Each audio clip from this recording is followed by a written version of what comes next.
Hello, ladies and gentlemen. This is JT from Above and Below the Belt. I'm on BoxingScene.com, and I'm on this article, and it says Korobov's manager beating Eubank will pressure Charlo to take a rematch with them again. And you know one thing is, you know what? I don't know why I forgot about this fight, and it was a entertaining action packed fight, which I thought Korobov edged it out or won the fight, whatever you want to call it. But it was things that was going on with Charlo too. I think that only brothers or twins can relate to this, and I can relate to this on a different level because I'm a brother. I got a brother and I'm a twin, and he just seen his brother lose that fight, so that probably played a role in it. And Matt Korobov, which some people say he got robbed, and I wouldn't even argue with that. Jamal Charlo did hurt him in the last, I think it was 11 or the last round, whatever. So I don't think Matt Korobov won most all the rounds. You know what I'm saying? So, but he won some rounds. You know what I'm saying? And I think he won. I'll put it like this: he got the most cleaner shots. Not power shots, but I think it was that right hand of his was connecting all the time.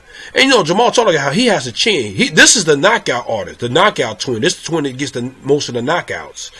He's, what I'm saying. So, but now, he wanted to, after the fight, after Matt Korobov suffered his second loss, he wanted a rematch with Jamal Charlo.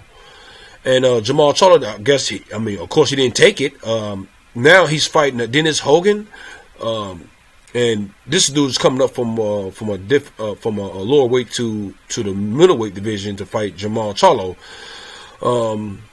I really think that Jamal Charlo is going to win that fight, but we got to definitely see tomorrow night. But they said after this fight, and then Mike Korobov is fighting Eubank Jr. And this is his first time, his debut in America.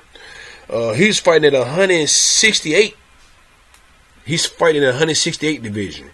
Now he went back down to 160. Cause he said this is right weight division, right? And this is going to be very interesting. That fight, I'm definitely going to want to see that fight too.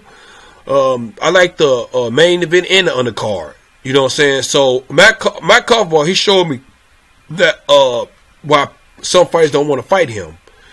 And seemed like they saying that they want that rematch with Charlo, and Charlo's not. They said by Matt Korobov trainer or manager saying that it seemed like he's not sure about he's not somewhat excited about the rematch or something like that.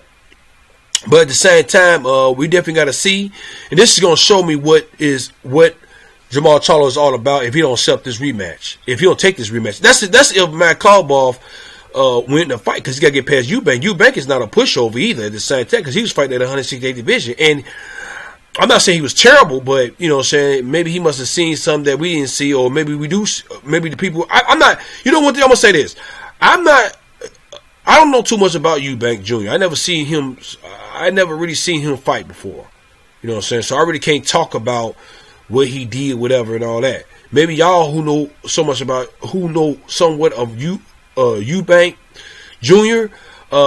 Is he a good fighter? An okay fighter, or a good fighter, whatever. But we definitely gonna see in this fight and see what he's made of at the same time. What Matt Korobov and Eubank is made of. And then I think this fight is gonna.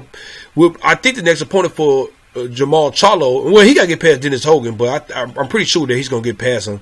You know what I'm saying. And I'm not the only one along with this, but I don't care who. I really don't care who win that fight between Matt Korobov and Eubank Jr.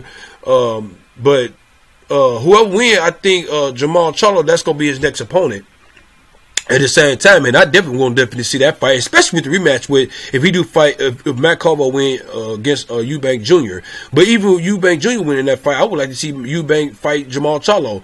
He's been calling out Jamal Charlo, but he said he got to get past Matt Korobov. He know Matt Korobov is a really skilled fighter, a Russian fighter on top of that. So the Russian fighters are really hard fighters, real skilled fighters too. On top of that, so this is going to be a really pretty good main event and undercard. I mean, what? Not so much. Let me retract my statement about main event. It's not so much about the main event to a certain point, because Dennis Hogan is coming up from another weight division. He's fighting at the weight division he never fought, and it's at 160 pounds. That's the super middleweight. You know what I'm saying? So, I think that's the middleweight or the super middleweight, whatever. No, that's super middleweight, because Jamel Charlo's at the middleweight. So he's fighting. Dennis Hogan was at middleweight. Now he's fighting at super middleweight because he's at 160 fighting Jamal Charlo. So I don't think that might be interesting. I don't know, but I think the Eubank and Matt Korobov, that's what I really want to see. I think the main event might be okay, but I think the undercard, Matt Korobov versus Eubank, that's going to be a very interesting fight. That's the fight I want to see too. I mean, definitely want to see. You know what I'm saying? And the reason why I want to see Jamal Charlo, I haven't seen him, in a while. But at the same time, I think this ain't going to be nothing new. I think somebody's going to get knocked out, and I think that's to be Dennis Hogan. But we got to see, because he said he's going to knock Dennis Hogan out. And we definitely going to see that, because, we've been hearing boxers talking about, I'm going to knock you out and stuff like that. I know they're trying to sell their fight at the same time, but then when the fight comes and stuff like that, they don't get a knockdown. And they definitely get the knockout. You know what I'm saying? So, like Errol Spence versus Mikey Garcia, and who else said they was talking about getting a knockout? Oh yeah, Errol Spence versus Sean Porter. He said he's going to knock him out. You know what I'm saying? So he didn't get the knockout. He got the knockdown, but he didn't get the knockout. And that knockdown was almost. Sean Porter hit the canvas. You know what I'm saying? His glove hit the canvas, but you know what I'm saying. So, but you got to count that as a knockout too at the same time. So it was barely a knockout, but it was a knockout. Knockdown. You know what I'm saying. I apologize for that, but at the same time, man.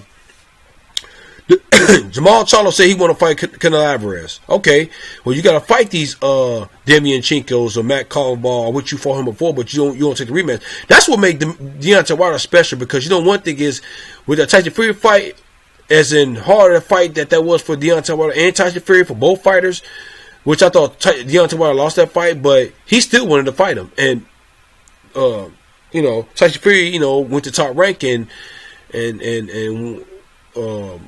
everybody said he ran and didn't want to fight, and we don't know. And in February, we definitely see what's going to happen, and see if they're going to fight, and maybe the fight is going to be pushed back. But he definitely want the rematch. You know what I'm saying? So that's why Luis Ortiz got the rematch with Deontay Wilder, because Tyson Fury didn't fight. You know what I'm saying? Then that fight didn't happen. You know what I'm saying? So, or the rematch didn't happen. So at the same time, man. It's not so much about the main event for the Jamal Charlo versus Dennis Hogan. Like I said, people know about this. People know what might happen in this fight. Or even if we go 12 rounds, I'd be surprised if we go 12. But because I think that styles make fights, and I think Dennis Hogan just is food for Jamal Charlo. But we definitely got to see. You know what I'm saying? So. But I'm tired of him fighting people coming up on weight to fight him. You know what I'm saying? If you want to fight somebody, go fight David Benavidez. But, you know what I'm saying, that fight going to be hard for him. I think David Benavidez might win that fight too, you know what I'm saying, against Jamal Charlo. But I could be wrong. Jamal Charlo hit hard, and he has a chin. So, but he haven't fought nobody like David Benavidez. So, but ain't nobody talking about that fight no more right now until he get past Dennis Hogan and hopefully fight Eubank and Matt Korobov, who will win that fight, and that's gonna be very interesting. So at the same time, man, what y'all think about Jamal Charlo not taking that fight with Matt Korobov, which some people say that Matt Korobov won that fight, which included myself, and at the same time, man, what? And this fight that's happening tomorrow, are y'all looking for the main event, or are you looking for the undercard, the Matt Korobov versus Eubank? And what you think is going to happen in the main event or the undercard? You know what I'm saying? And who you think is going to win those fights between those four guys? Jamal Charlo versus Dennis Hogan, and Matt Korobov and versus Eubank Jr. So If you have any anything to say, leave a comment at the bottom of my page. Subscribe to my page. Like my page. Hit the notification bell for new videos from me. This is JT from Above and Below the Belt. Bye bye.